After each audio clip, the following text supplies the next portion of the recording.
Initiating podcast download.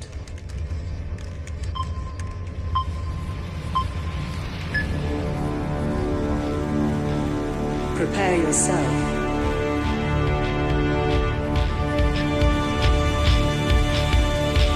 Put on your spandex.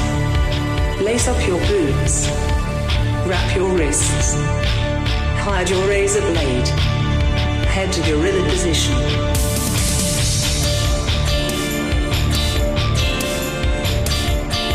Grease up your hair. Apply baby oil. Okay, apply more baby oil.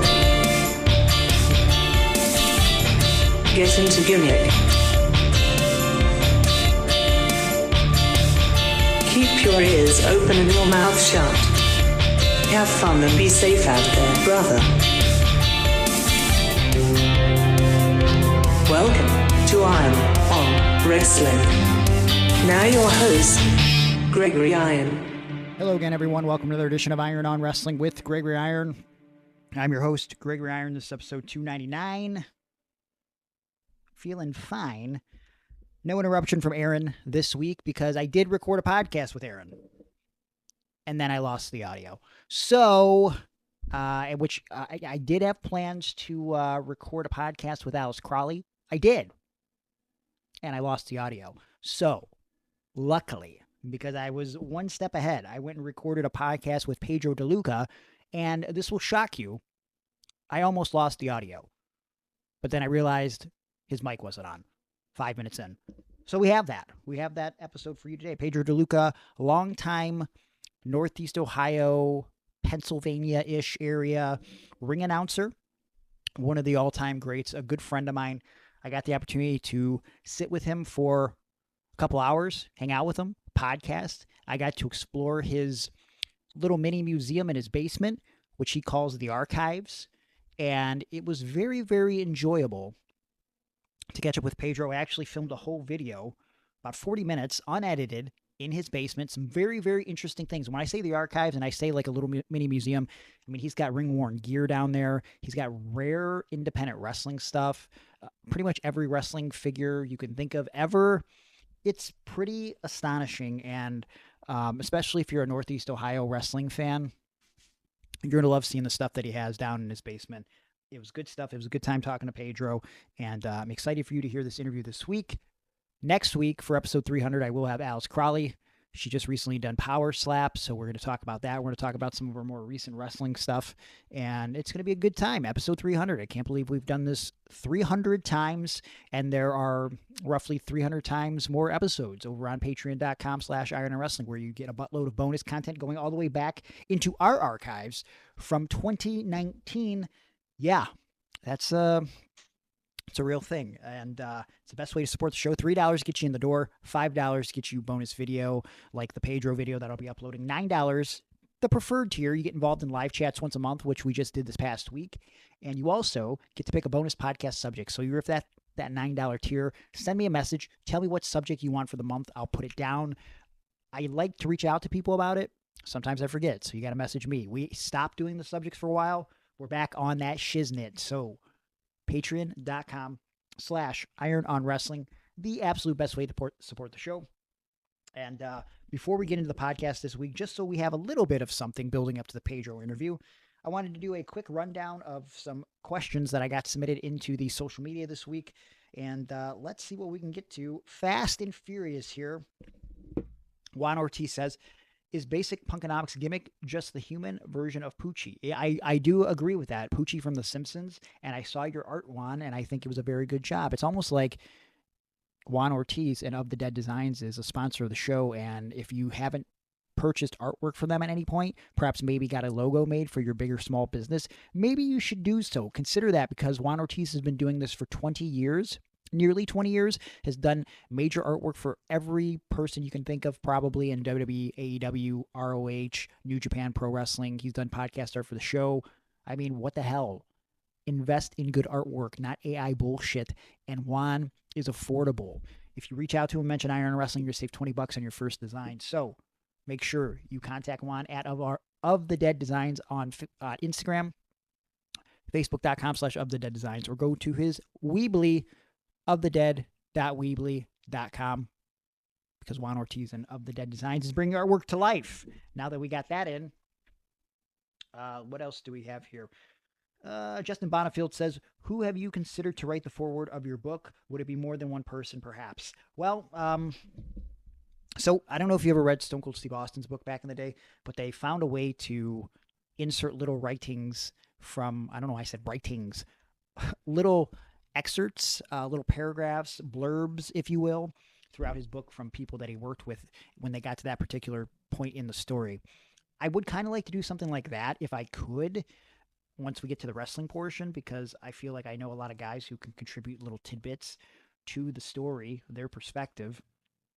I mean, the easiest people that come to mind for a forward, easiest to acquire, and I think the guys that make the most sense are Johnny Gargano and Zach Gowen. But this is going to sound crazy.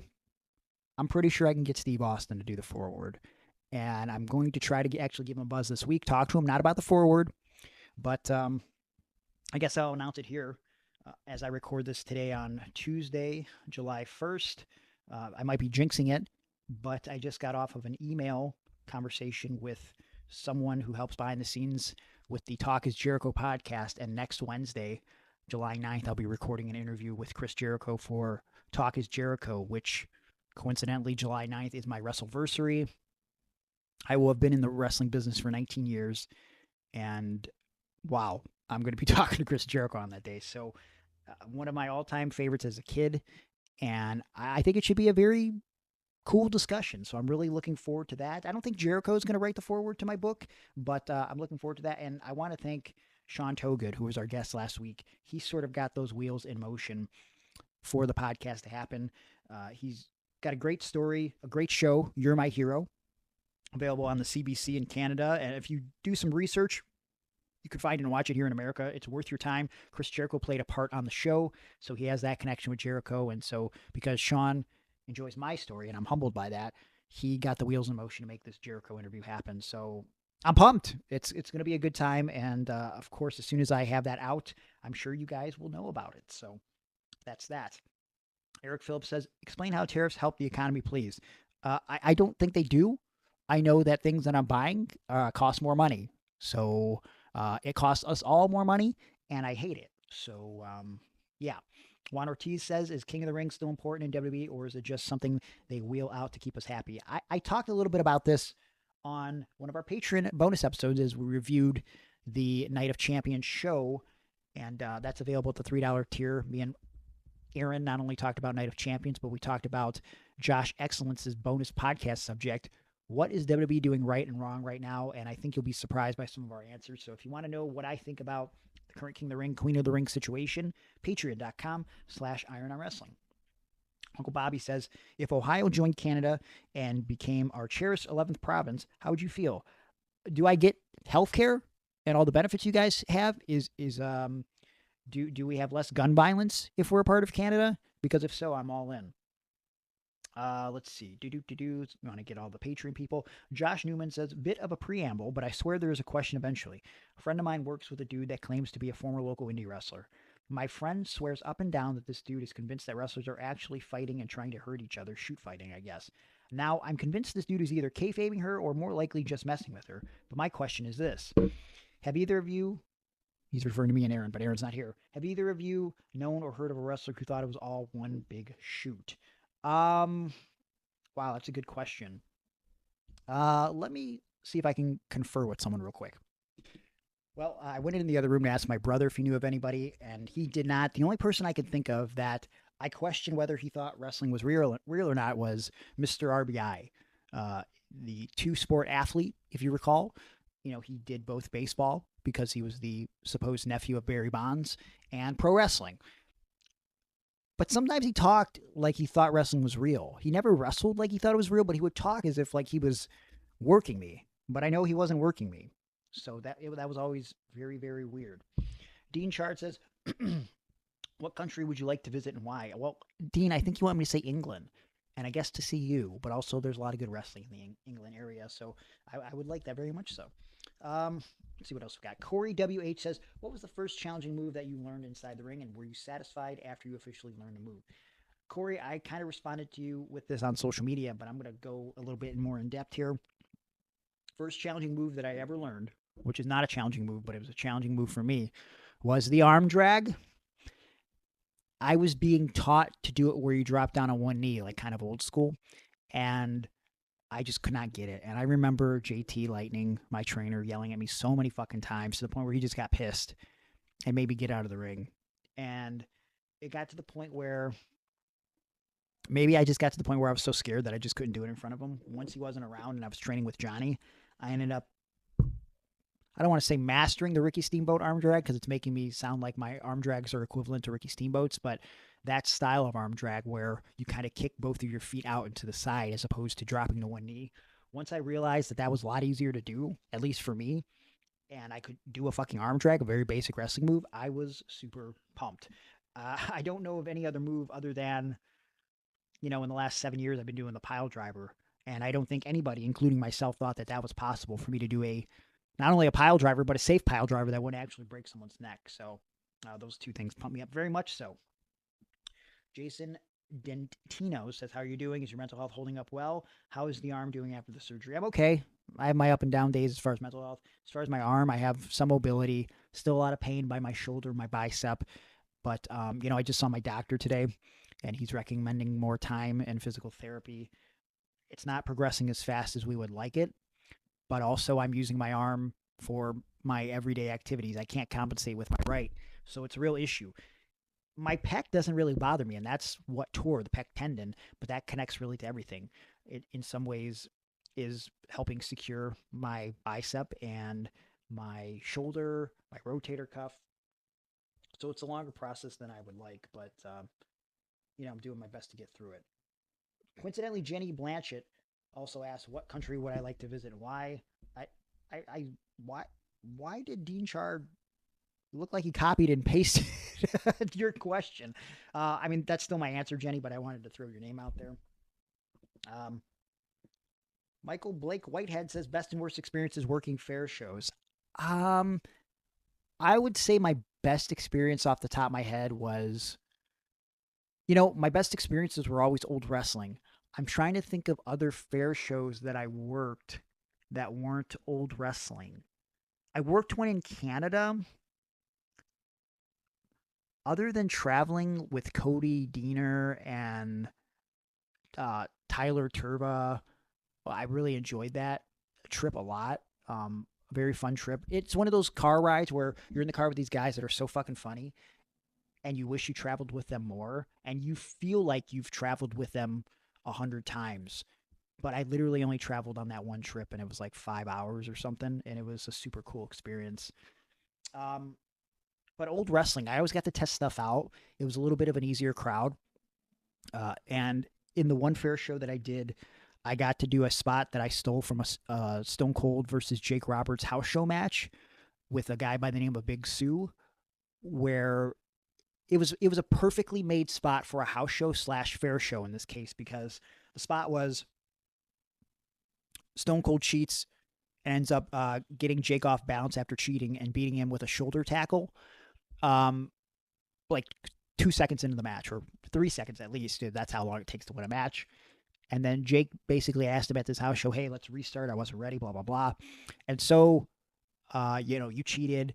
I did the same thing with Big Sue. He jumped me. He whipped me off, shoulder tackled me, 1, 2, 3. And so the psychology was, you cheated. You don't have the guts to do this again and do this one-on-one without jumping me behind my back.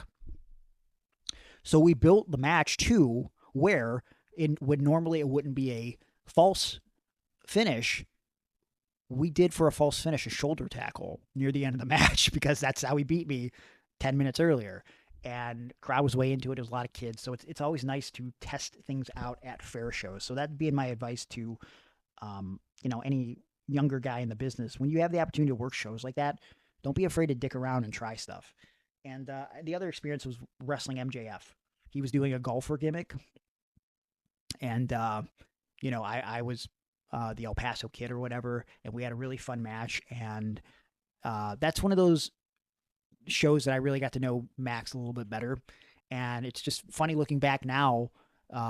His name was like Sandy something, playing a golfer, an old school golfer. And now he's going to be in Happy Gilmore 2 at the end of the month. So, but what the hell? What the hell is life, right? So, yeah, that's that.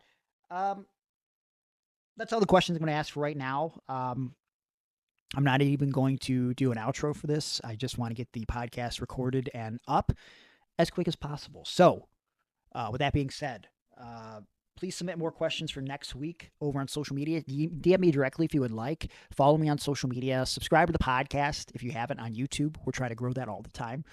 We have over 7,000 subscribers now. Let's keep that going.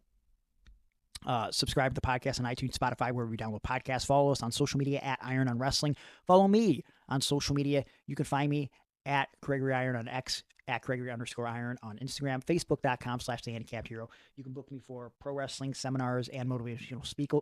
That's not even a word. Motivational speaking engagements. Cameo, if you want a shout out of some sort, just search Gregory Iron. ProWrestlingTees.com/Gregory Iron, where you can get Gregory Iron shirts out of print and for only $19.99. Where the hell else are you going to find a t-shirt for $19.99? So go check them out right now. They probably even have 20% off because it's 4th of July. So do it. Do it now. What are you waiting for? And then that's it. Come back next week when we do episode 300, but don't exit out of the podcast yet. Listen to the interview with Pedro. I think you'll enjoy it. And that's it. Enjoy yourselves. Have a safe and happy holiday. And try not to think about the idea that it's my mom's 15th year since she passed on 4th of July. It's not going to bother me, not even a little bit. Just so you know, it's not affecting me whatsoever. I'm in a good place, all right? I'm just making it uncomfortable before I give you a kiss goodbye. All right, we started recording a podcast for 5 minutes, and I think Eric over on Patreon will appreciate this. It only took me 5 minutes to realize that the microphone was turned off. So now it's turned on, and we can record a pro wrestling podcast. Pedro Deluca, longtime personal friend, confidant, and ring announcer extraordinaire, commentator on occasion. Hello. Hi. Hi. It's great to be here. Now we have to pretend like we're doing these introductions again. Right. Now it's like, God, it was so organic before. I know, like we really flowed there for a while, but that's okay. It's okay. They don't know that. Yeah. They have no idea what just happened. We They have no idea that you've actually been here for like an hour and a half. So So I had to revisit the archives in the basement, which is your little mini pro wrestling museum, which I don't think I've seen in 10 years. At least. Which we're going to put a video over on Patreon. I might put a condensed version on social media. But yeah, we were down there for like an hour looking at stuff and autographs, people that I forgot existed. There's a lot of those. It is quite the collection. I guess before we delve into the other stuff that we started talking about, Okay. how does this collection even start? Like, do you remember like the first pro wrestling thing you got where you're like, I kind of want to expand upon this collection? I very distinctly know for a fact that my first WWF Hasbro figure was Demolition Smash, and my grandma bought it for me. Okay. Because he was my favorite wrestler. Yeah. And I guess it would be like 1990. So wrestling figures weren't like $25 like they are now. Sure. So we're talking maybe like $3-5 for this figure. And I'm like freaking out because there's a Demolition Smash figure. And my grandma's like, okay, get it. Yeah. Just shut up about it already. So I get this Demolition Smash figure. And so 1990, I don't want to tell you all my age and everything, but I was relatively younger-ish, but I'm still buying toys. But I'm now 47 and I'm still buying toys. So. Yeah. You take that break for a second because you think like, yeah, I guess I'm not supposed to do this anymore. Right. But like then I throw away all my G.I. Joes and I'm like, damn, why did I throw away all my G.I. Joes? I know, man. But it's my sister's fault. Sometimes I think we question like, why are we doing this as adult men? But also, I think the generation before us didn't do that, right. Which is why it seemed weird because they were like coming up on like the beginning of action figures. So then you had to like grow up, quote unquote. You know, like there's nothing wrong with collecting shit. Right. Continue. So I remember, and this will make more sense if you watch the video. So I broke up with this girl. That there's a twist to the story, but you have to watch the video. I'm not going to spoil it here. Okay. You have to watch the video. There's a very key part of the video that you have to watch to understand this. So me and my high school love broke up, and I went through this weird thing where, you know what? I'm just going to buy wrestling stuff. I'm going to cope with this heartbreak with wrestling stuff. Been there. And just happened to walk into a Hills, and yes, I know all you kids out there are like, what's a Hills?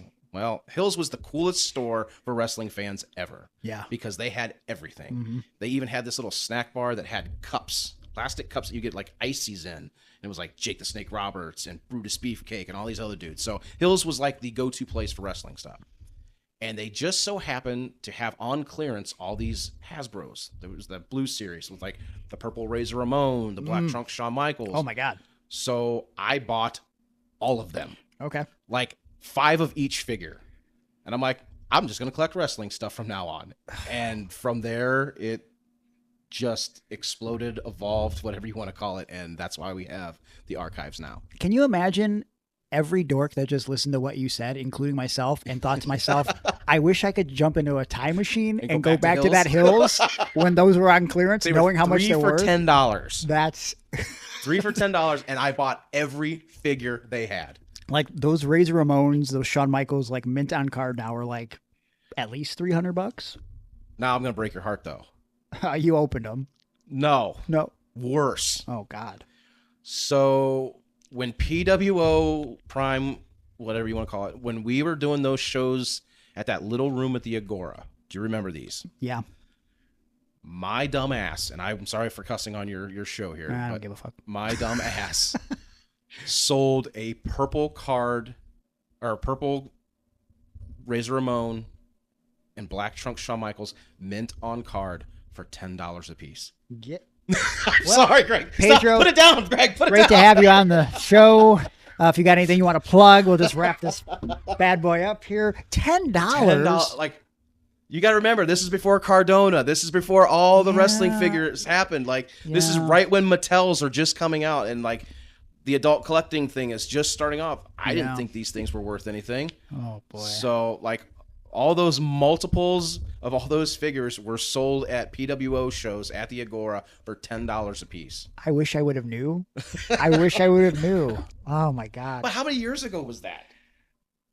I mean, it would have been, the last PWO show was what, 2013? So yeah, like we're talking 12 years ago. Yeah. God, where does the time go? Like 12 years ago, Matt Cardona, the Major Figure podcast wasn't even a thing. Like he literally, this motherfucker with his podcast, a few years ago when I was starting to be a responsible adult and save money, I had the original 8 Wrestling Buddies, 4 in boxes that I got for super cheap back in the day when my eBay addiction started, like in 2010, 2011, which I don't know if you know this, and I've talked about on the show before, but I'll tell you real quick. It started because I wanted to get a great gift for Johnny, who was the kid that got everything he ever wanted as a kid, but he had mentioned that the one thing he never got was the Shawn Michaels jean jacket WrestleMania 12. Oh, yeah. So from that era, he never got that as a kid and he wanted it. So I have a credit card now. I go on eBay. I go on eBay and I end up finding the jacket, but not only like the jacket, but it's in size medium. And I was like, oh, he can actually wear this if he wanted to. And I paid $150 for it in like 2011, which was a pretty good deal, I felt like.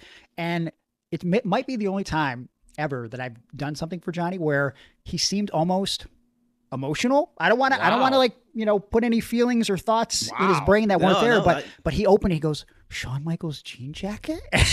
Like he was a small child. And after that, not only did it become an addiction to get people like the best gifts possible, like to think outside the box, but then it was this moment of like childhood trauma where I was like, wow, anything that I ever lost as a kid because of my dumb parents or that I never acquired because I was poor, I can buy for myself now. Yeah, that's a dangerous slope to be on. It was bad for a long time. But so fast forward, I had these 8 Wrestling Buddies and I ended up selling them to a guy for a good price. I got a good deal, especially considering they were boxed, and my Teddy DiBiase that was boxed. When we did the show in Indiana with Demolition, I had Ted DiBiase sign my Wrestling Buddy. I didn't bring the box, but I brought the buddy itself. Okay. As soon as I did that, like 2 months later, Cardona does a Wrestling Buddy podcast. I was like, these are all going to go through the roof now. God. So now I've since, with the exception of the Legion of Doom ones, I've rebought all the buddies, but without the boxes. And I got a good price on them, but like, I wish I had the boxes because I'm a weirdo. No, you'll see the video. Like everything is in the box. Yeah. Like, everything's in the box. Your collection is crazy. I know. It's so dumb. Yeah. I've spent way too much money on wrestling in my lifetime. You don't have to say the amount of money, but like, if you had to guess like the thing that you paid the most for, what would it be? And it doesn't have to be like you did it because it was worth that much or you had to have it, like whatever the case may be. I know within the last couple of days I have posted Dory Funk Jr.'s coat from New Japan, or All Japan, which is from Japan. I know my wife got that for me for Father's Day a couple years ago, and I believe that was like $350. I thought that would have been a lot more. Right. That's why. Okay. So that's a good deal then. It was a buy it now. And I'm like, I really want this. And she's like, well, happy Father's Day. But she's been very supportive and actually contributed a lot to my addiction of wrestling stuff. And she will, I guess, support me in coming to some shows. She doesn't necessarily, she won't like sit down and watch Monday Night Raw with me or anything. But she's like, this is your thing. That's fine. You take me to Disney World every year. So it's a trade off. So I did see you've posted some photos at Disney. I didn't know you guys were Disney people. Huge. I mean, you can look around. I can see. I just didn't know you were going all the time. No, my son is 9 and he's been there 12 times. Okay. He's been on a Disney cruise. He's been to Disneyland. So that's crazy. Our honeymoon, we went to Disney World. Amazing. In the 25 years we've been married, we've gone over 30 times. That's wild. Like when I was working on, you probably remember when I worked for my dad. Like I left a Fortune 500 company because I was burned out, and I went to work for my dad, which really kicked off my wrestling career because I was gone every weekend. Well, my dad ran a recreation park, and in the wintertime, it was pretty much, do we even feel like working today? If we didn't feel like working, we didn't work. So at any time I could call my dad, I'm like, hey, what's on the schedule this week? And his response was always, are you going to Disney World? I'm like, I have been very fortunate that in my life I have all these people that contribute to my illnesses of addictions. Sure. Yeah. So, yeah. It's very positive. Very positive. Yeah. And so like we started talking about it in the podcast where the mic wasn't on, but we did so many shows as colleagues together, right? Over the years. If it was a show done in Ohio, we probably did it, at least Northeast Ohio. And then, I had mentioned that we were for a solid year and a half, just fans together in the crowd. And, little did I know we didn't communicate, but I would always see you at shows, and I didn't know that you were kind of doing the same thing that I was doing. You were trying to find, well, I don't want to put words in your mouth, but like, you were somehow finding a way into wrestling. Was that sort of the goal when because JT kind of took a liking to you, like picking up wrestlers from the airport because they knew you were out of Akron. So like you didn't have any aspirations to get into wrestling? Not at all. Okay. Because you got to realize I was kind of considered an old man. Like I'm in my 20s at this point. Yeah. That's crazy to think about. Because if a 25-year-old kid walked up to me and thinking about getting into wrestling, I'd be like, yeah, you're 25 years old, dude. Right. Go ahead. And I never in my wildest dream, I mean, as a kid, sure, I thought I was going to be able to be a professional wrestler, but then life happens and you work in a factory on third shift for 13 years and that dream kind of goes out the window. Yeah. Never in my wildest dreams did I ever think, even when I was just picking up wrestlers from the airport, did I ever imagine that one day I'm going to be a ring announcer and I'm going to work with the biggest names in the industry. Yeah. Never in my wildest dreams. Even when JT took a liking to me and he's trying to get my wife to be a backstage interviewer or trained to be a wrestler, and we did the angle with Crystal Frost and him, and then Jen became his manager for a couple shows. She was his, I forgot. Yes, Jen was in the business before I was. So that was at the end. Was that the end of 2005? Yes, because she was JT's manager in AIW in 2005. Okay, so I didn't go to AIW shows until, I'm trying to remember. I might have went to some. I had to go to some at the end of 2005 because I started doing. I got my foot in the door with JT selling tickets, and then I started doing security guarding at AIW. It had to be the end of 2005, beginning of 2006. Yeah, because we were all blue shirt, white shirt security. Yeah. Yeah. Do you still have those shirts? I still have the blue one. I don't know what, I had the white shirt. I don't know what happened to it. I had the blue with the security on the back. I still have it somewhere, yes. So your wife gets into wrestling before you do? Before I do. What does that look like as obviously you're not trained, she's not trained. Is JT offering you guys money? What is the stipulation of be my manager? What are the perks of that? I think it was just a thank you because I was picking up wrestlers at the airport for him. And I'm not saying, hey, give me some gas money. Sure. This is you're telling me I can pick up Buff Bagwell at the airport. In my car? With my gas money? I get an hour drive from Akron Canton Airport to Turner's Hall that I can ask this man any question I want, or I can be seen about town that I'm with Buff Bagwell. Which, by the way, without you being a weirdo, because that's why JT took a liking to you, because sometimes... when we were recording before and you mentioned you weren't weird to these guys, it's so hard to find someone to be a gopher that isn't also a complete weirdo. Correct. It's rough. And to this day, It's hard to find that. Even with a training school and all these other things, it's like, just be a human being. Treat them like a human being. You can be a human being and you can still be a fan at the same time without being like a complete weirdo. Like I'm sure we're going to get more into it and stuff, but you know, you talked about before we started recording how it's so important for you to take photos with people and stuff. And like, just like the memories that like have no monetary value down in the archives. Right. I remember JT was like he was so weird about that when we started training about like, I remember I would wear like, you know, it's 2006 and I'm wearing this DX hoodie. He's like, don't wear this fucking hoodie, Mark. You look like a fucking loser. And like, blah, blah. I'm like, okay. And he's like, you're not allowed to wear current WWE merch. And I'm like, why? Like, I don't know why. Or like, don't take photos with these guys, you know? But it's like, I think there's like a fine line, like be professional and whatever. Go ahead. You're laughing. You just remind me of something with JT because he had, I don't know if people know this, but Nick Nemeth, Dolph Ziggler would just show up at shows. Sometimes in a lucha mask. In a lucha mask, yeah. He would just show up to watch wrestling when he was home off the road. And so to be clear, this is like 2006, so he's in like the Spirit Squad. Nick Nemeth, so he's on TV actively as a member of the Spirit Squad, and he's sitting in our crowd with like 200 to 400 people in a lucha mask watching Cleveland All Pro Wrestling and like the bouncer wrestle in a mask. And like sometimes he wouldn't even wear the lucha mask. Yeah. Like, and nobody knew who he was except for like us. Uh-huh. And we're like, I kind of need to get a picture with Nikki from the Spirit Squad. Yeah. It's amazing. But yeah, like that was the old school though. Like you didn't take pictures with fans or fellow workers, you know, like, but now, and I try to tell all these young kids now, I'm like, all you're going to have is these photos and memories. Get the picture. It doesn't last forever. X-Pac went on a huge rant one time. Like, why aren't you taking the picture? And I was never a picture guy. I'll give the autograph all day long. But very, very recently, I've become the picture guy. My family history tells me that I am going to end up, if I live that long, in a nursing home with Alzheimer's, dementia, something of that ilk. I currently have almost 150 photo albums of printed out photos from all these shows that I've sent you photos of from back when you first started. And eventually I'm going to get into the PWO years and the AIW years. I'm waiting on some stuff to come back. That's another story. But those pictures will be coming back to my Facebook. But I have all these things because someday when I'm old and have dementia and I'm dying in a nursing home, I want to look at these photo albums like, I had a pretty cool life, man.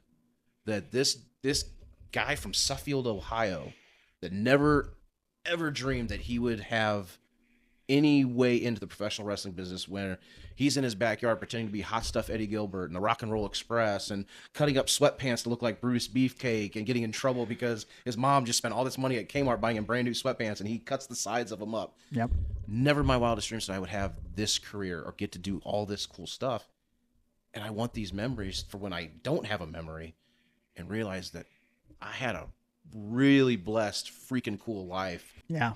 And like I told you, it's refreshing to see these posts that you're making, someone who's really valuing and appreciating their time in wrestling, but also someone I feel like who really, you know, you understand wrestling, both like how the stories are told, but also how the business works behind the scenes, right? Like you work at a place where for a while AIW has, you know, I don't know the books exactly, but between YouTube and all that stuff, like it's brought in money, right? And like it's got to be treated like a business. And I feel like sometimes, like when you're getting started, it starts out as a hobby, right? But at some point you have to figure out if you want to do this seriously, it's got to be treated like a business. You understand the business acumen behind the scenes.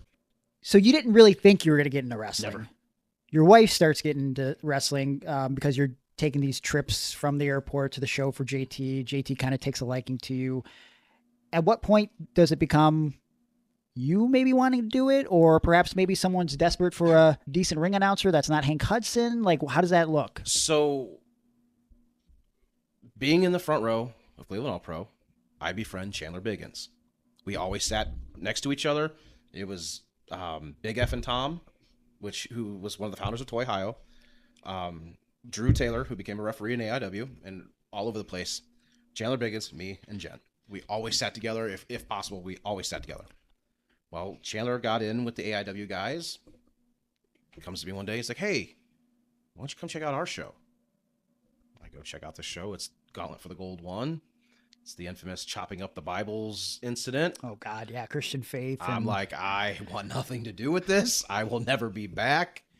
So I kind of shied away from AIW for a little while, and Chandler came back to a Cleveland All Pro show, and he's like, "Hey, yeah, we're not gonna do that kind of stuff anymore. We got a lot of trouble for that." I'm like, "All right, I'll come check out another one."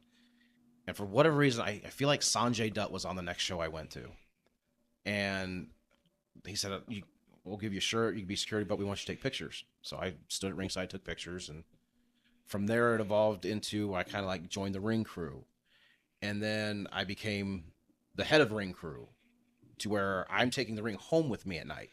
Oh, wow. In a trailer that my dad built. And then we did this show.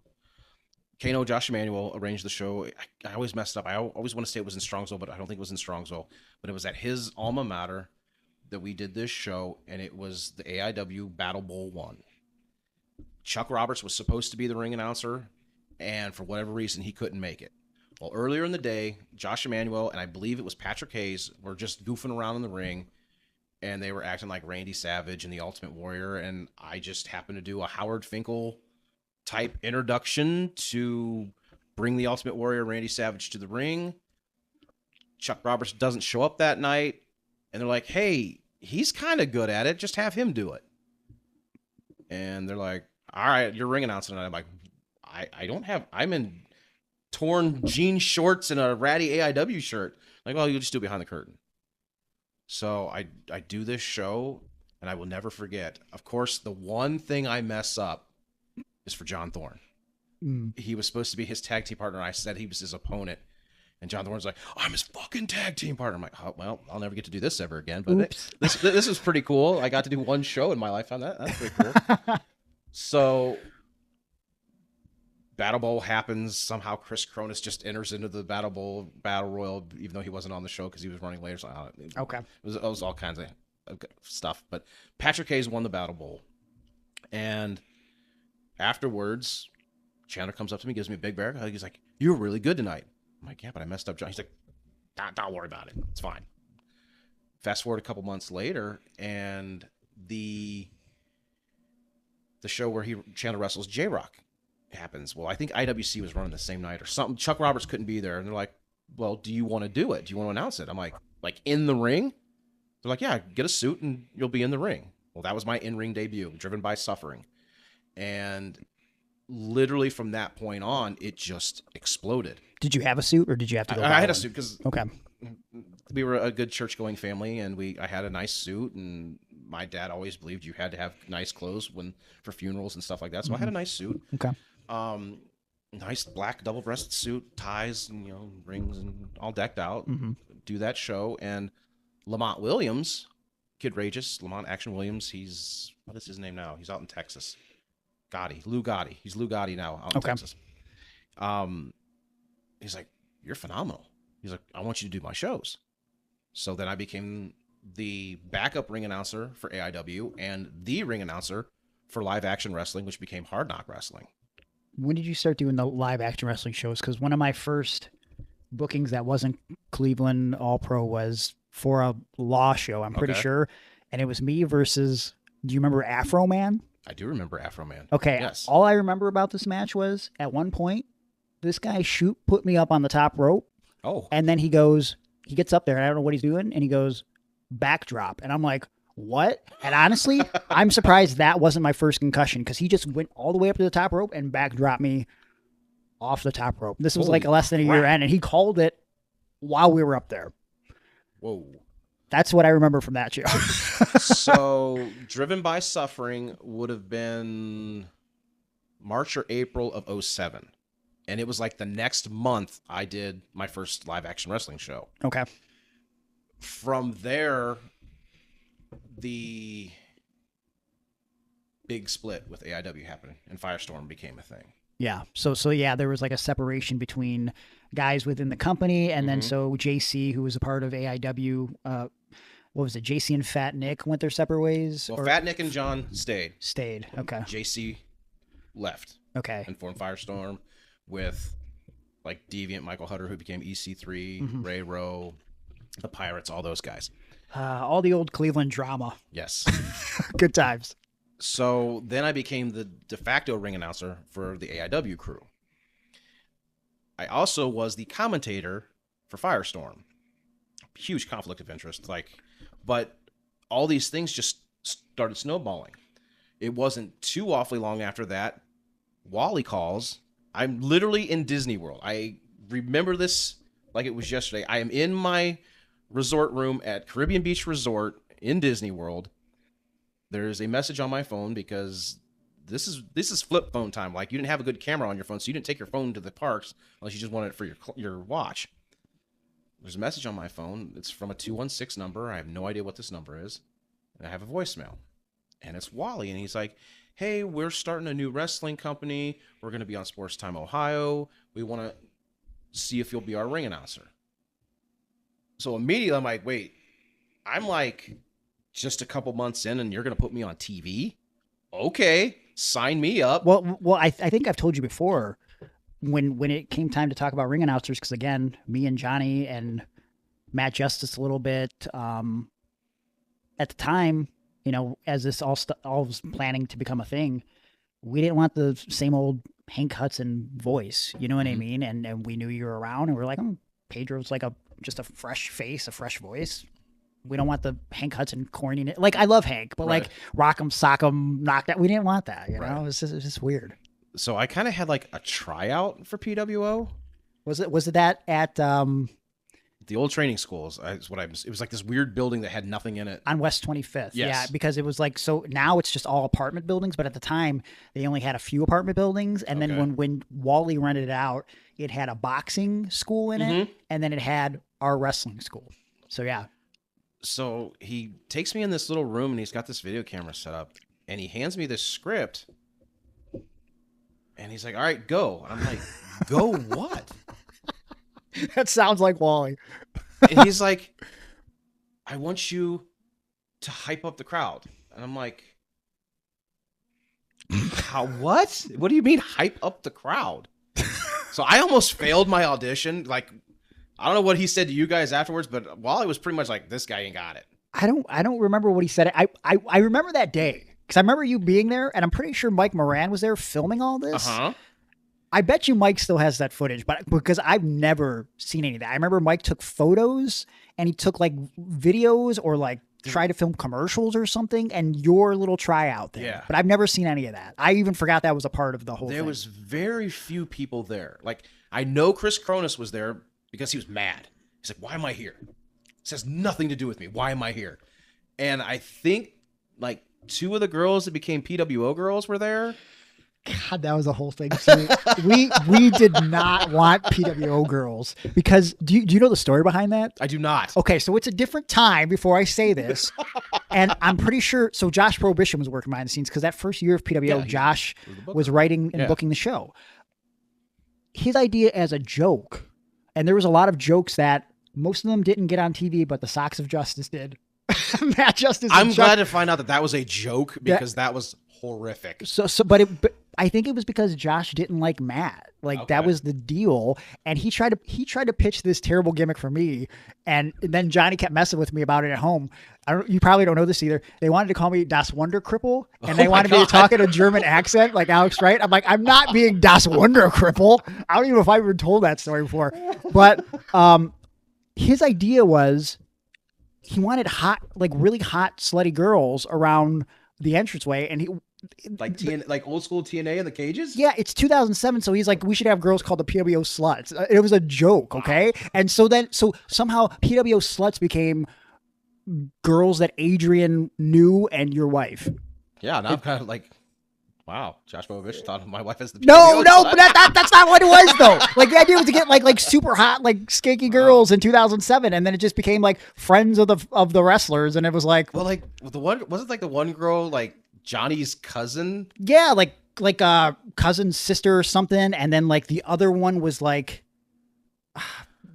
Adrian's, so Johnny's mom's friend's daughter, and then one was Mark Mackay, the trainee wrestler's girlfriend, and then your wife, and then there was like a girl that Johnny had a crush on that like she was made a PWO girl, so Johnny could maybe talk to her, and then he never really that was did. His cousin. No, that was the one. There was the blonde one that lasted for like a cup of coffee. That was not his cousin. Okay. But yeah, it was just a whole, it sucked. Right. It was terrible. Like the whole time my wife was like, why are we here? Exactly. Like, what is the purpose of us? So you guys occasionally walked to the ring and grabbed gear, but not even really that. They just kind of sat by the steps and they clapped. Would hold, like the Sports Time Ohio signs sometimes. Yeah. It was listen. I'm going to put a lot of the blame on Wally. And I look back at it, and I'm sure you do too. It's like there was so much potential with what we had. Because again, back when the message boards were a thing, people used to go on there and accuse the show of like Wally of paying to be on TV. Mm-hmm. That was not a thing. It never was a thing because when Wally was working with JT, so for a second, Wally and JT were business partners. Wally heard on the radio that Sports Time Ohio was being launched. He asked JT if he wanted to be a part of it. JT didn't give a shit. JT didn't like care at that point. And so then Wally just went downtown, had a meeting with these guys, and they wanted a pilot. Okay. They used Rhino and Samoa Joe as a pilot, which was very poorly lit. Mm-hmm. Mike Moran happened to be a trainee, but he also knew how to edit video and stuff. He made the mistake of saying out loud, I could edit a show if you need to. So, of course, JT jumped on that. And that's how Cleveland All-Pro became a thing. And so then when the split between Cleveland All-Pro and Wally wanting to start something happened, Wally was able to take the TV because Wally signed the contract. Right. JT never did. So that's how that all started. But long story short, there was so much potential with that, but because Wally was such a cheapskate, like it was always cutting corners. I think as dumb as it was, us being young kids, like I think we were sometimes the only saving grace because Wally had such dumb ideas sometimes where we were just like, dude, you can't put that on TV. And it just always seemed like there was just these hanger-ons. Like, the one thing that always stood out to me, like, we always had all these sponsors. Yeah. But we never had any money. Yeah. Well, so there were a lot more sponsors when Cleveland All-Pro was a thing. Okay. And then we had lost some in the transition. And then it got to a point where I know, so, it depends on who you would have talked to. Walt would accuse, back in the CPW days, of like, JT said they never had money. I saw payroll sheets back in the day where there was like thousands of dollars coming in for Cleveland All-Pro. Okay. And Walt claimed that JT was using some of the money for bills, but then fast forward, Walt was definitely using some of the sponsor money for bills for during PWO. And then like originally, I have it somewhere, and if I could find it, I would show you. I know I have it. The original roster that Josh Prohibition pitched for PWO was like a who's who of indie wrestling at the time. And because Josh had these connections, he's like, I can get the machine guns for a couple $100, this person for a couple $100, all these UWA hardcore guys. Oh, the UWA guys he brought in, those were the best. It was going to be awesome. And then all of a sudden Wally was like, oh, like, cool, but like the budget's like $300 or something. Right. I mean, for years, me and Johnny didn't get paid anything. And then we started getting paid, and Wally would give us like $20. And that was like year 4. Thanks, Wally. Like there was just so much untapped potential. Like, I don't want to throw like names out there, but there was just like this one dude that was always around, and he's like, I got all these sponsors. I'm like, okay, but why are we have this torn up canvas for a TV show? Like, you talking about Londi? I didn't want to say his name. But no, I don't care. Okay.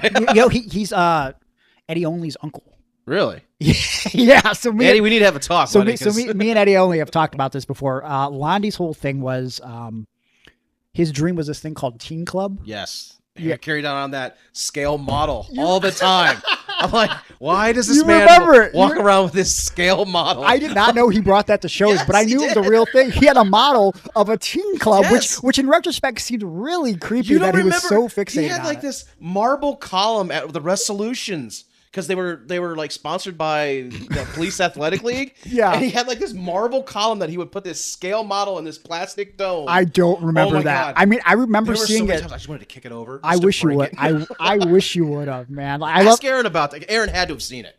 Oh my God. That's because I remember he would bring it over the house.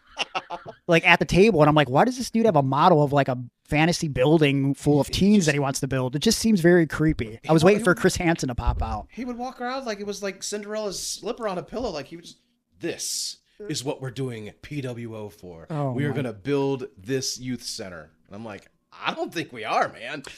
All right. There's a lot of stuff we could bury about PWO for sure. Like specifically, like I'm sure you remember we made Fontaine's Freaks. Yes. Okay, that's because behind the scenes, I don't know if you were in on it. We would call them Wally's Elite because it was just guys that Wally wanted to book on the show, basically. And Fontaine unfortunately had to be the guy to make it work. Okay. But that was the idea. It's like, oh, here's another guy Wally wants to book, so we'll put him in Wally's Elite, Fontaine's Freaks. Wow, I did not know that. Yeah, I often wondered like Naj the Wild Samoan and God, I can't remember who else was on there. Kid Cupid. I don't remember Kid. Oh yeah, he did like one show. Yeah, because he wouldn't show up for some reason, but he was supposed to be booked or whatever. I mean, to Fontaine's credit, it eventually led to him with being a Brodie. heel. Yeah, so. which was amazing. So let's talk about like good things that you remember from PWO. Because again, like I once did a show in Oakland. I did All Pro Wrestling in Oakland, like the one that was featured in Beyond the Mat. Yeah, I had a line of like 15 or 20 people to meet me. I swear to you, 75% of them said, I watched you on PWO on Sports Time Ohio. And I remember walking away from this being so fucking mad that we didn't do more with that show because we didn't understand. Like, we've said it all the time, but that show could be seen anywhere in the damn country. You guys used to make fun of me because I would say we're going on worldwide television because we were like the #1 show, like New Zealand or something. Yeah, it was weird, man. It was like, weird. You guys would always make fun of me. Why do you say we're worldwide? I'm like, because we're in freaking New Zealand, man. That's worldwide, bro. There was a second when streaming was first becoming a thing that Wally was getting additional money from. I don't ask me the name of the companies, but there were a couple places that paid us to convert the footage to high def. Okay. So they could have it on some sort of streaming service, and they gave Wally like $1,500 or something, you know. I mean, just playing around on like Amazon, I've seen like PWO stuff on Amazon. Really? Like you got to dig deep for it, but there's PWO stuff on Amazon. That's weird. Like you just put in like the search engine, like wrestling DVDs. Yeah. It takes a while, but you'll find PWO stuff on there. What's the good stuff you remember from PWO? I remember the first time meeting Brodie Lee, that this is like the scariest individual I've ever met in my life. And then I met Kevin Nash, whose arms were bigger than my legs. Yeah. And like when I first met Kevin Nash for the first time, he was sitting down. And then, you know, a lot of people say bad stuff about Kevin Nash, but he was a gentleman. Like he was cool. He was very cool. So he like stood up to shake my hand, and he just kept going as he stands up. And I'm like, oh my God, this is the largest human being I have ever met in my life. And he was coming off of a Fed run maybe at that point? He went back right after. Okay, he went back. So because this was early August, he then ends up beating up CM Punk like a month later. Okay. Yeah. So he's jacked out of his mind, arms bigger than my legs, and I'm just like, oh, Mr. Nash, fans are asking you to come out to sign autographs? Why don't you bring the autographs to me, kid? Oh, okay. So, yeah, and actually, Joe Dombrowski, that big stack of PWO Kevin Nash 8x10s that I know you still have is courtesy of me because I took those back to get them signed. So called you out, Joe. I've seen them on your table before. I know you still have them. What a prick. God. Yeah. PWO taught me, obviously, how to do TV. How so? Elaborate, because I feel like definitely like as kids we were like guys like me and Johnny were figuring out secondhand through people that were working for WWE like how TV was supposed to work, and we tried to tell other guys like, hey, you got to hit the ropes certain ways, like side to side instead of up and down and stuff like that. And I credit Joe Dombrowski a lot for this, but he was very adamant that less is more. You know, other promotions, you give this real long, elaborate Japanese style introduction. No, it's wait, hometown, name, get out of the ring. Mm-hmm. So he taught me a lot about timing. He taught me a lot. Obviously I wasn't like classically trained in professional wrestling, but like from working with Chandler Biggins, from working with Joe Dombrowski, and especially working with Chuck Roberts and IWC, those three are the main factors of how I became a good ring announcer. Chuck Roberts is 3A and Norm Connors is 3B because I was very fortunate to sit under Norm Connors and Chuck Roberts' learning tree for a couple years. And they took the clay that was Pedro Deluca that Chandler Biggins and Joe Dombrowski started with and like molded it and taught me the real finer things of how to be an effective ring announcer. Give me an example. Most companies don't do it anymore, but like you used to call times. like 5 minutes gone by, 15 minutes remain. Like most wrestling promotions anymore, you don't even hear anything about time limits or nothing like that. Very specifically through Norm Connors, he taught me fudge the number.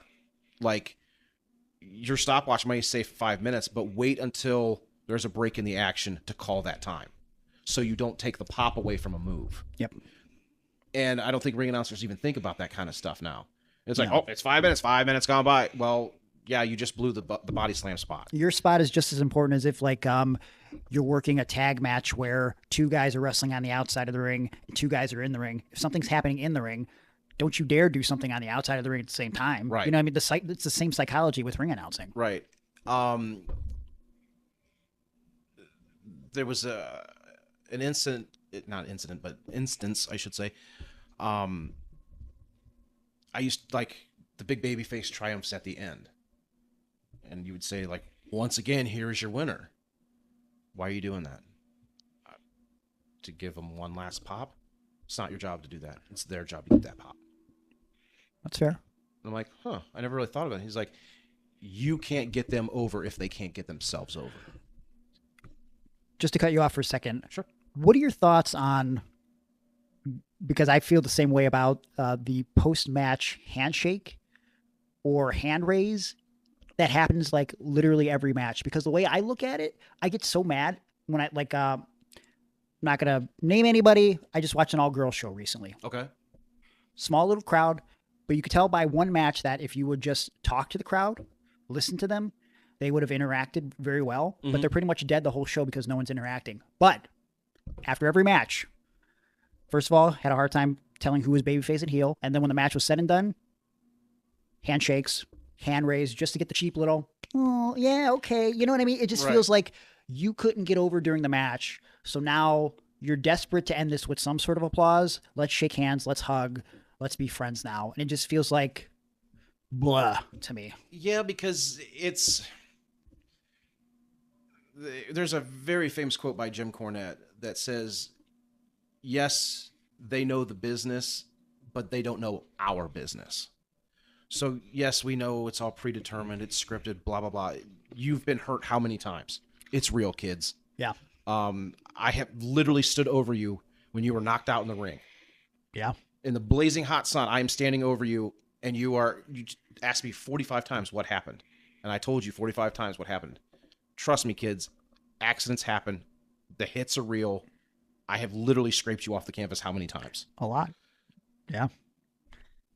Just because everybody knows that it's scripted, that the winners are predetermined, they don't have to know how we get to that determination. Yeah.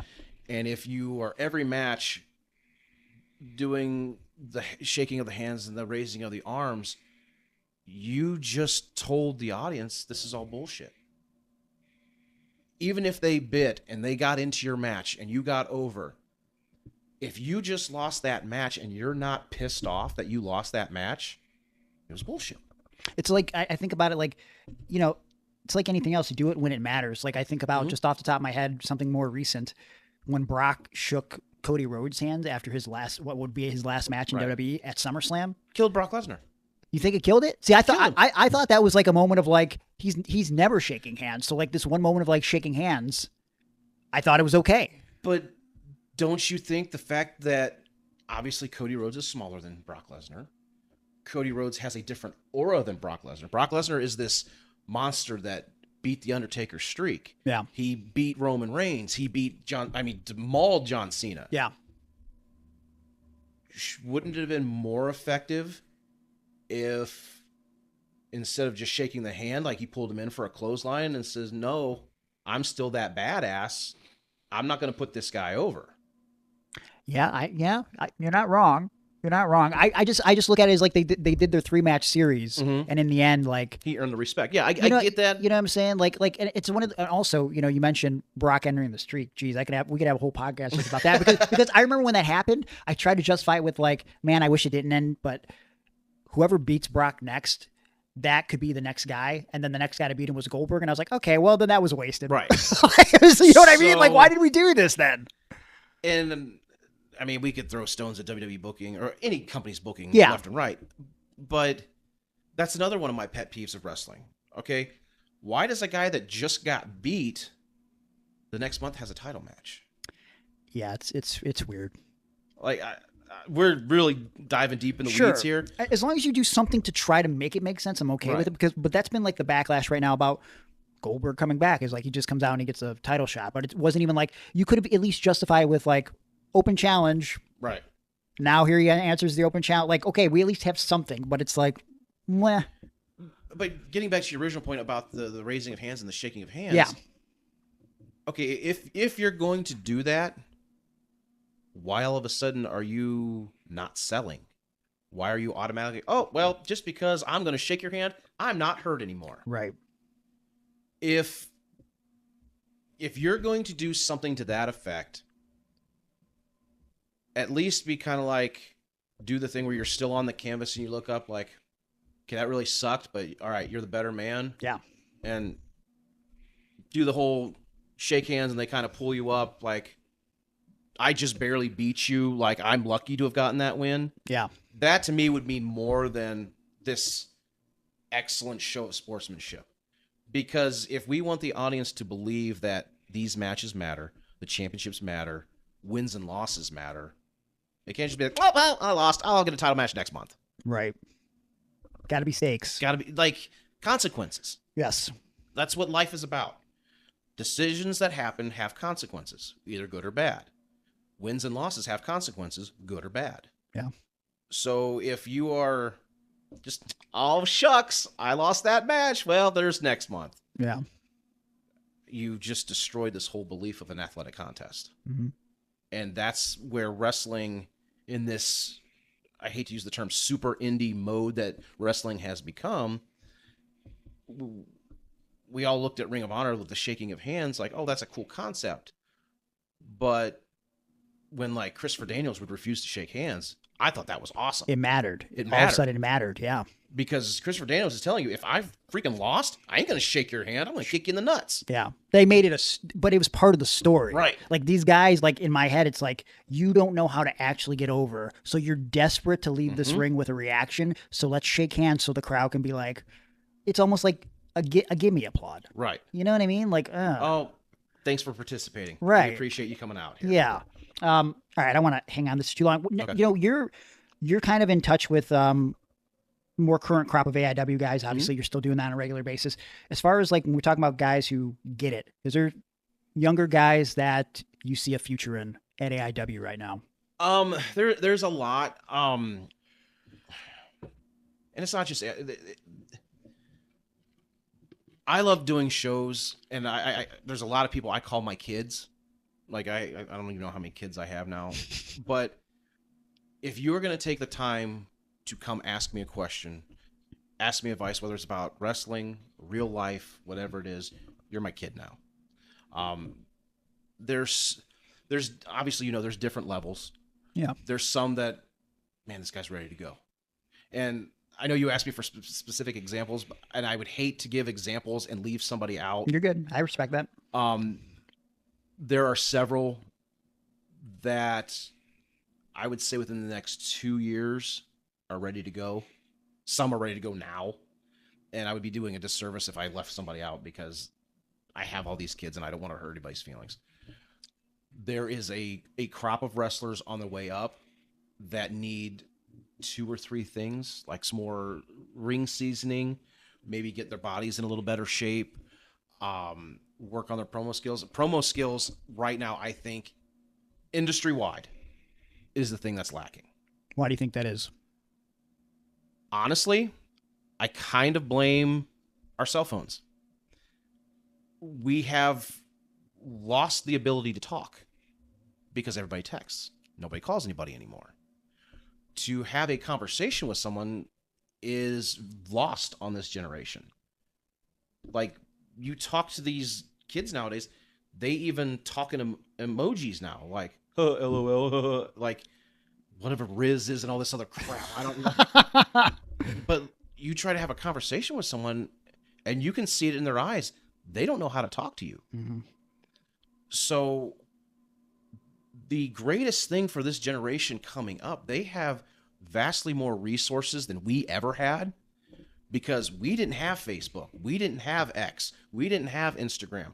There is all these avenues that we didn't have where they could cut a promo that's not just going to be seen here in Ohio or just seen here in the tri-state area. It's going to be seen all over the world. You learn how to cut a promo, that's like 90% of what WWE's looking for. Yeah. Well, why did we become wrestling fans? Like, the wrestling was cool, but do you think we would have stuck around if people didn't have characters or interview skills? Would any of us be a fan if Austin 316 was never a thing? Dude, what a moment. What a moment in time. And it wasn't scripted. That was all off the cuff. Yeah. You find that catchphrase, if it had been for Randy Savage's, "Oh yeah, what you gonna do, brother?" Just there's so many you could go through. Would wrestling be a thing?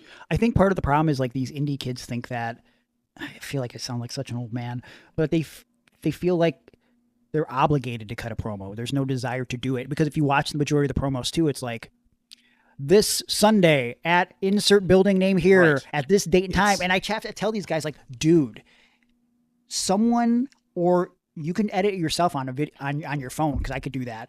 You could add the date onto the promo without saying the date. Like, think about how many promos you watch in WWE where they name the venue, the city, the time, the doors opening. Like, that doesn't happen. Yeah, like, don't do that. Like, just sell the promo with like your character story. And like, there's so many different things in life. Like, I know we've grown to have shorter attention spans, but even with the short attention spans, we still all listen to music and shit. Right. Like, you know, you learn from borrowing from the things that resonate with you in songs, in movies, in TV shows. And then I always take notes, put them in my phone. And then when it comes time to something I'm doing, I go, is there something in my phone that I could tweak and make it relate to me? And I just feel like guys aren't bothering to do that. They don't even try to talk like normal human beings. I don't care if you have a promo voice per se, but talk like a regular person. You know what I'm saying? Like a normal human would have a conversation. Like we're talking right now. This is the promo. Right. Like guys, they're trying to give out too much information,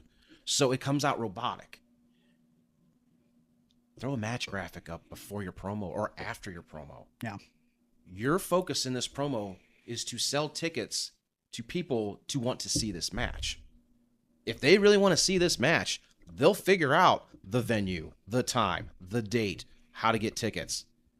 If you are just robotic up there, come see me this Sunday at 7:30 at the local armory. I am going to face Joe Schmo, and it is going to be the most epic hardcore match of all time. But you're trying to hit all these beats of all this information. I don't want to see that. Dude, I was so mad because I was going to do this matchup at Alpha 1 for Ethan Page right before I tore my pec. And I cut this promo that I was so proud of because I'm not going to name the kid. I'll tell you off air. Someone you know. It took him a million years to cut a promo. And I'm standing there waiting because I know what I'm going to say. And I just want to get it done and go home. But I know I have to cut this promo. And my inspiration for the promo was that weekend. A kid had walked up to me at the gimmick table and goes, "You look really old." And I was like, okay, thank you. Thank you, young man. Appreciate that. And another kid happened to say, "You look like you're 50. And so I was like, all right, I didn't think I was that bad off. And so my promo became, I had the ring announcer, or the commentator out there, rather. He's very good at Alpha 1. And I want him to be like my Jim Ross. And I'm announcing, like, I'm putting myself in this heavyweight championship match at Alpha 1 because I never got a fair shake back of the title. And basically my basis was to just have a conversation and go, you know, this past weekend, you're not going to believe this. This kid walked up to me and said, "You're old." And then I just let it hang there for a second and I just deliver it like I would deliver it, right? And he starts kind of laughing and I'm like, and this other kid said I look like I'm 50. And then I started rambling about how, like, yeah, I'm getting older, right? Like I got these gray hairs in my beard and sometimes it's hard to process and I'm getting wrinkles and stuff. But, you know, every gray hair, every scar on my face, I've earned all this, you know, and it becomes this promo based off of something that happened in real life the day before. Right. That's all it takes sometimes. And that's great advice. You mentioned listening to songs and stuff. I think it was Wally that told me one time, carry a notebook with you.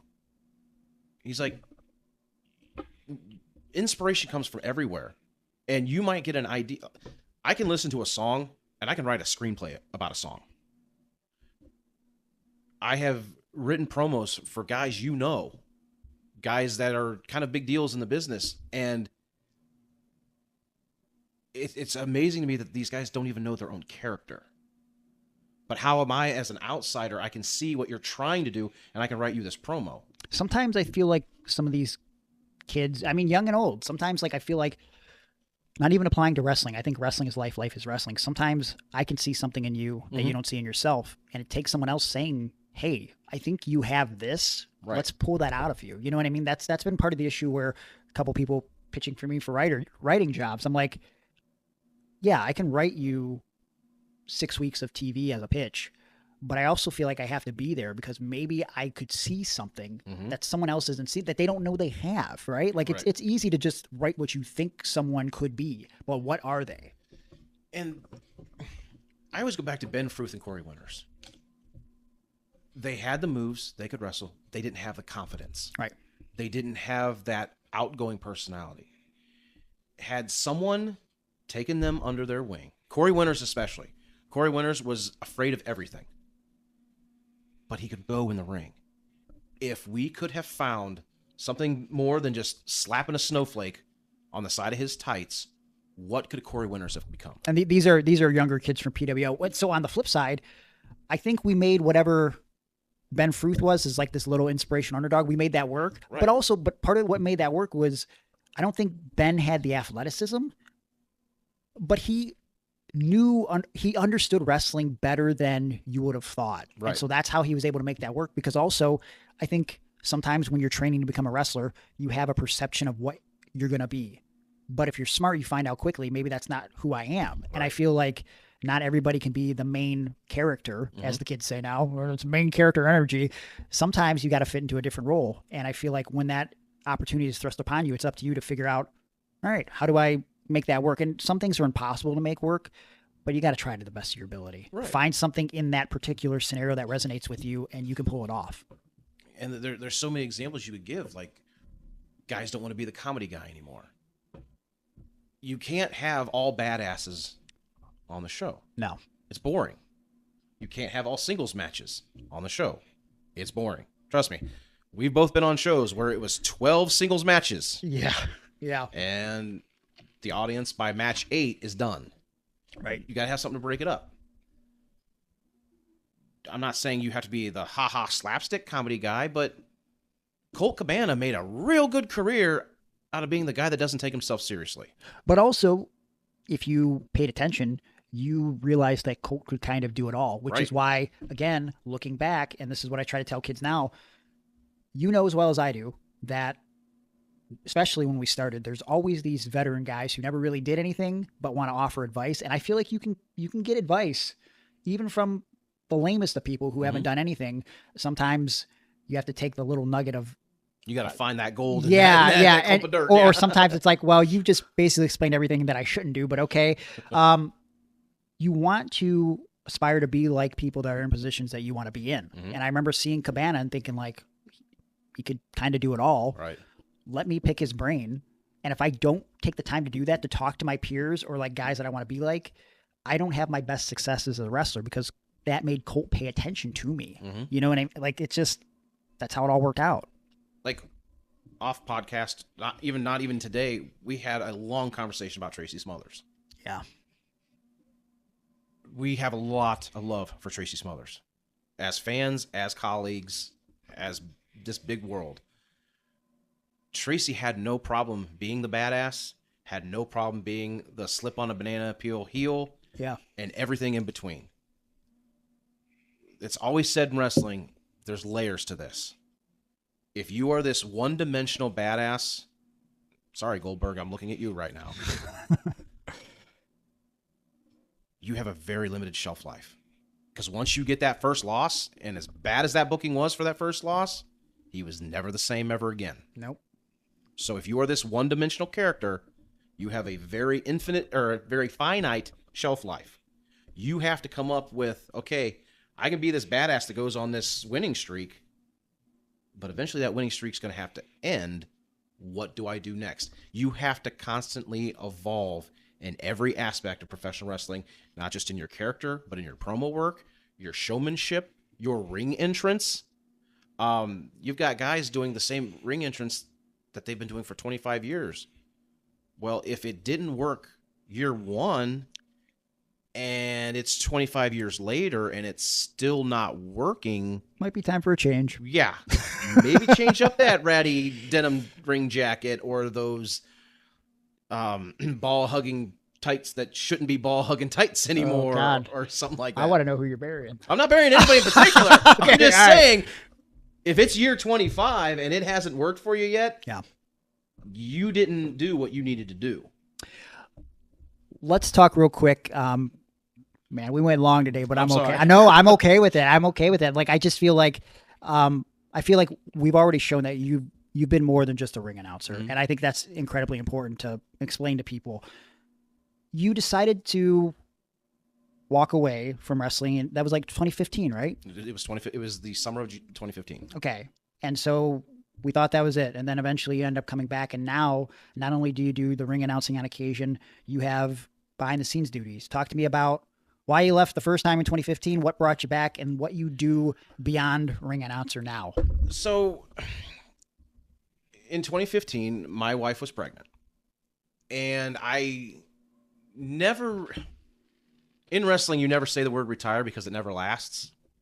And I knew when I quote unquote announced my retirement, it wasn't going to stick, but I wanted to be there for my wife because you don't know what's going to happen when your child is born. Is my child going to be okay? Is my child going to have health problems? Because I watched my brother and sister-in-law go through hell with their child, all kinds of health problems. My sister, all kinds of health problems with her kids. So I was very scared when my wife got pregnant. We were a little older in years when we got pregnant. So I was scared. And Chandler and John were trying to give me dates, and I'm like, I'll take these dates up to here, but I don't know what's going to happen after July of 2015 because she was due in August. I can't fault them for having to move on because I couldn't give them an answer. I couldn't give Chuck Roberts at IWC an answer. I didn't know. Is my wife going to have postpartum depression? Am I going to be able to leave on a weekend and leave her with the baby? Is she going to be okay? These were the answers. These were the questions I couldn't answer, so I couldn't give all these promoters, yeah, I'll take your date. I couldn't do it. I had to see what was going to happen when my child was born. That was kind of my forced retirement. I knew it wasn't going to be permanent, but then again, if I'm walking away at this point, I'm just the ring announcer. You only need one ring announcer for a show. So in my head, okay, if I walk away, this is slamming the door shut. Luckily, I have a perfect son. No health problems. Knock on wood. He is the best son a father could ask for. Chandler, being the tremendous friend that he was, always left that door open for me. He always wanted me to come back and do the girls' shows. He always, if there was a time that the ring announcers that took my place couldn't be there, I was the first call. Can you come do this? Yes, I'll come do it. Luckily, Remix Pro down in Marietta, they ran usually only 1 or 2 shows a year, so I never really had to leave them. Their next show wasn't until October. My son was born in August, so I knew by October that everything was going to be okay, and I could take that date. I eased myself back in here and there with AIW, with Remix. This was also about the time that old wrestling started becoming a thing. So Marion Fontaine would call me up and say, hey, can you do it? Sure. So I was always kind of still in that bubble because even after I retired in July, by October, I was already doing shows again. So my quote unquote retirement really wasn't a thing. It was more of a, we'll see you down the road thing. And then when Chandler got sick, we were always getting these reports that, oh, he's doing good. Oh, he's doing bad. He's doing real bad. Now he's doing good. So it never really dawned on me that my reintroduction to the wrestling world is going to get real big here real soon. I will never forget getting the call from John Thorne that Chandler passed. And all I could say to him was, "What do you need?" And the only words he could get out was, "Come run the front. Take Chandler's place." Which, back then, John and I were not anywhere close as to what we are now. At the time, I didn't know what all this taking over the front was going to entail, but the fact that he had that trust in me, and he only knew me as the ring announcer, and I was good friends with Chandler, that spoke volumes of how much trust he had in me. And as we have grown over the last 9 years, the trust he has for me and has demonstrated, and the faith that he puts in me has become unbelievable, to the point where we kind of have like this psychic connection. It's weird. Like, we can just look at each other from across the room and know what the other one's thinking. Yeah. And a situation is handled like that. In the last 9 years, I have been entrusted with a lot, not just in AIW, but other companies.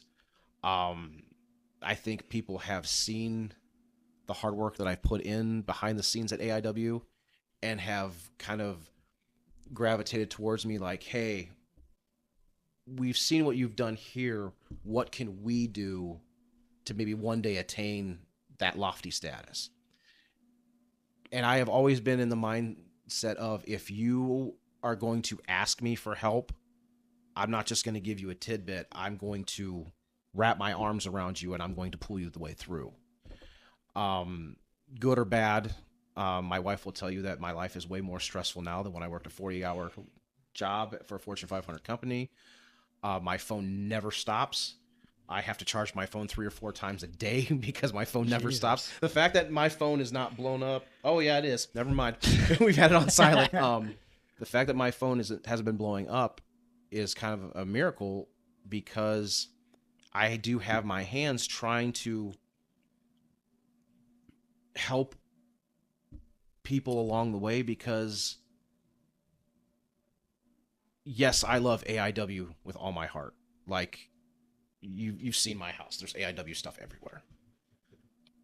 I love professional wrestling that much more. I want to see everybody succeed.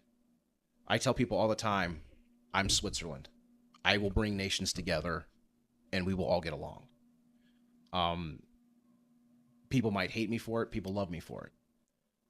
You know as well as I do, we can walk into any locker room and we can see the cliques. We can see the different factions, and that's why I love doing old wrestling, because we can all walk into that building and it's like, fuck the politics, fuck the promotional lines. I mean, I will never forget walking into a Marion Fontaine show at Old, and a situation had happened. There was a lot of bad blood, and I'm literally in the center of the room, and Ricky Shane Page walks in, and everyone is expecting there to be like this, I don't know, but like the room went silent when Ricky walked in, and we locked eyes.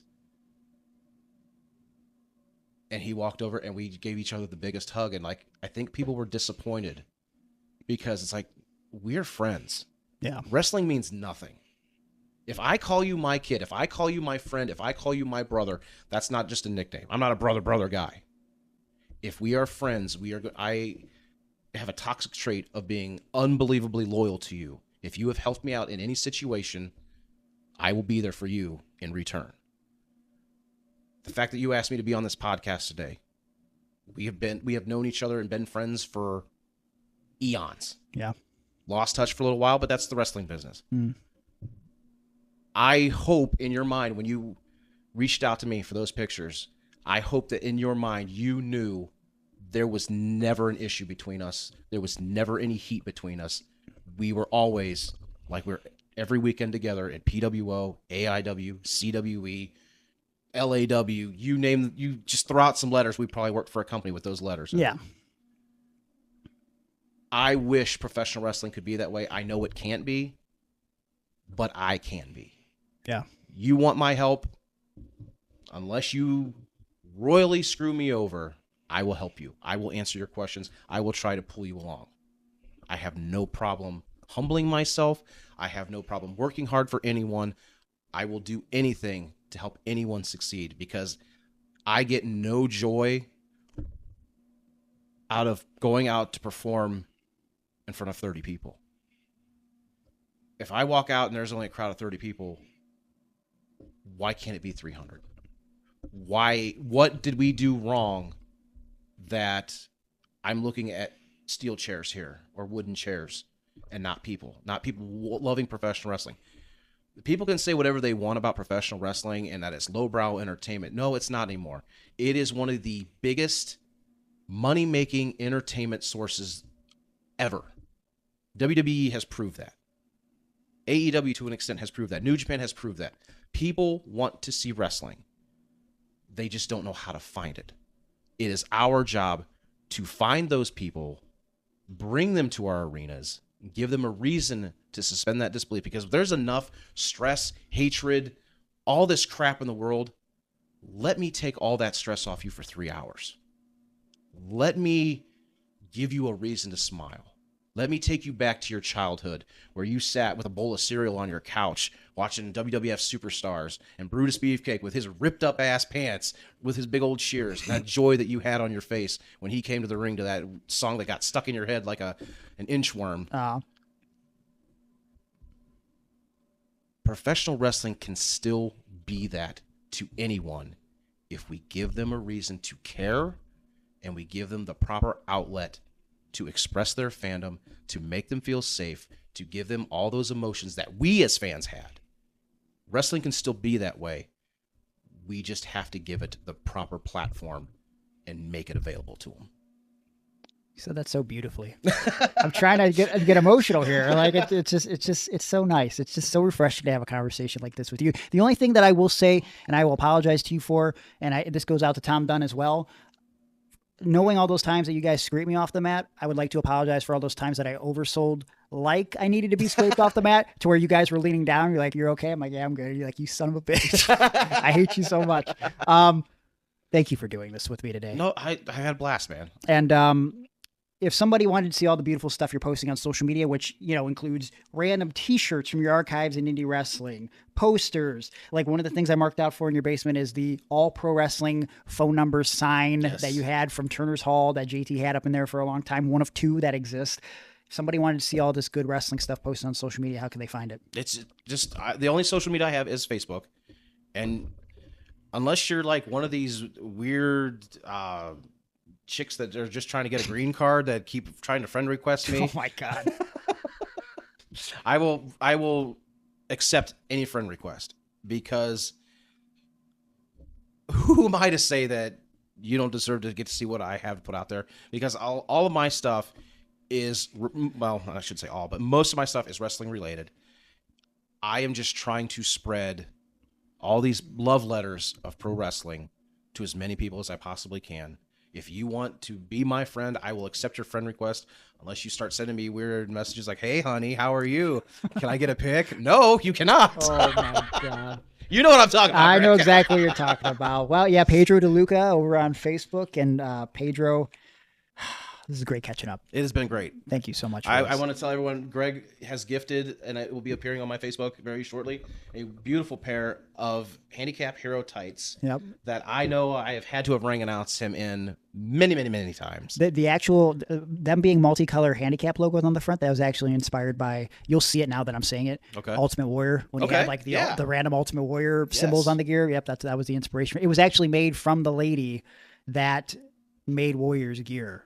Really? Lars Rockney hooked me up with her because she lives in Columbus, so he would do like LOD's gear, Shawn Michaels, like apparently WrestleMania 12 gear, Bret Hart. Yeah, those are legit. I just remembered that that's literally where it came from, but I love them, man. I know you'll appreciate it. I do appreciate it, and like I said, told you before we started podcast, I'm like, we're doing this podcast. I'm gonna bring something for the archives. I won't turn it down. You didn't even have to ask. You just received, dude, and I cannot wait to post these tomorrow as my Facebook post of the day from the archives. But yep. I hope fans can listen to this podcast and hear our absolute joy of what we got to do in the wrestling business, good and bad, because there was a lot of bad. Yeah, there was a lot of bad. We got to do part 2 just on the bad. I might have to do part 4, 12, 9, or like